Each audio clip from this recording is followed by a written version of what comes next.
Today, it's the election day in America, and people who are casting their vote should consider Trump's controversial connections with Russia during his presidency and since. The infamous time in the Oval Office meeting where Trump allowed Russian officials inside but excluded the American press, raising concerns over what was going on there, and the recent suspicions that Trump may have maintained private communications with Putin since his defeat.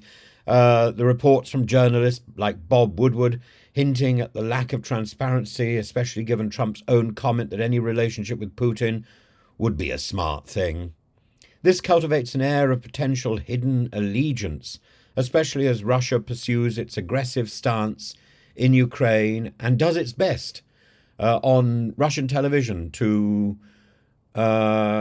condemn America, to be pro-Trump.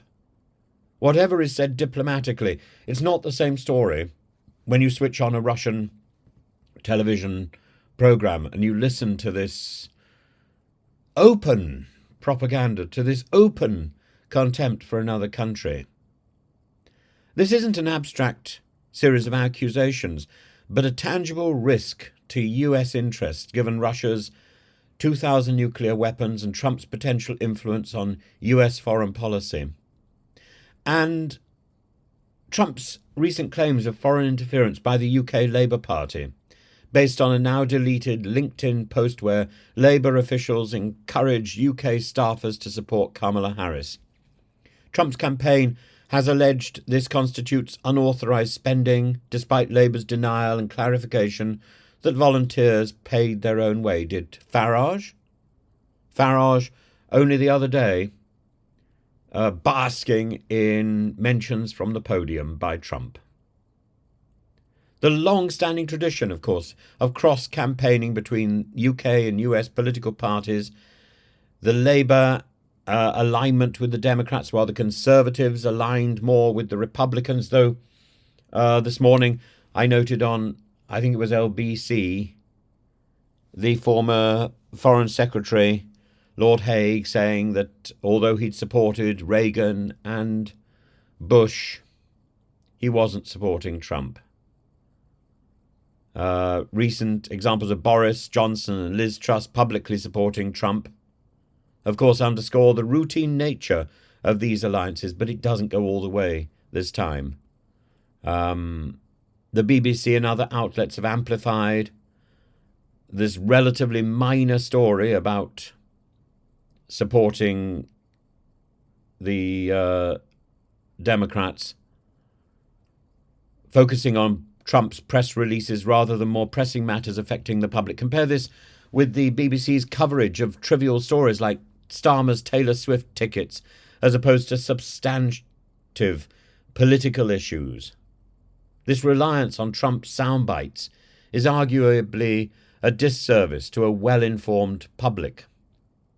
And then there's Igor Danchenko, the primary source behind the Steele dossier, who suggests that Trump's unpredictable nature could align with Putin's interests.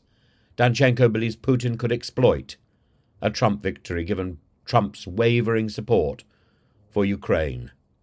This position is critical as Ukraine fights for its life, and how and it relies on US military aid. And there we have it, Trump's willingness to use Ukraine as a bargaining chip with Russia, to be contrasted with Kamala Harris's continued commitment to Ukrainian sovereignty. Trump's tendency to prioritize self-interest with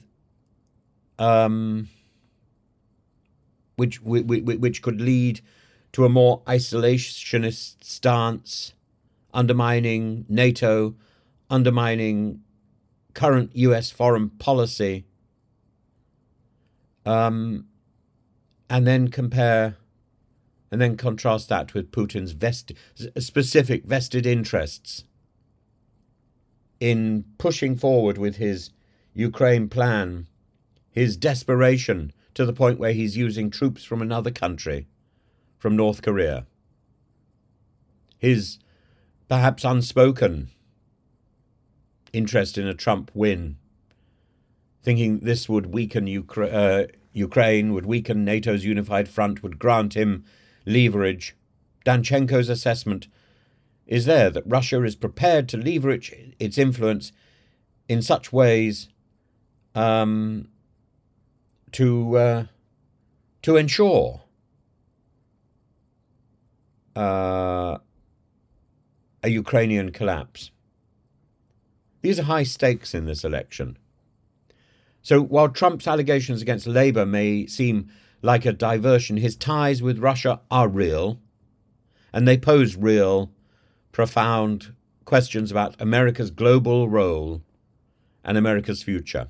The irony of Trump's allegations of foreign interference, given his own interference and his own influence in UK policies, politics, and in and with Farage and his own links.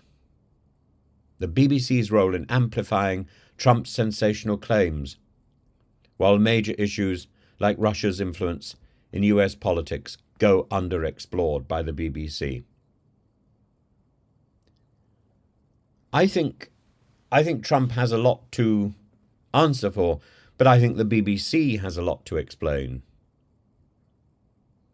The UK Labour interference allegations, yeah, well, maybe. But the deeper geopolitical consequences of the Trump alliance with Putin,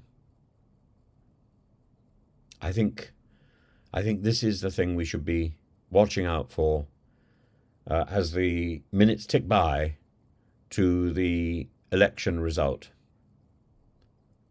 And this is the area where I worry, because there is no doubt at all in my mind that a Trump victory endangers the future of Ukraine.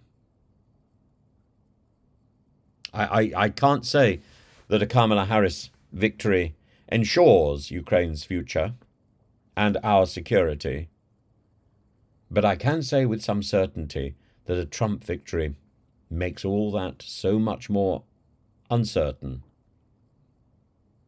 and makes Putin's pugilism so much more dangerous.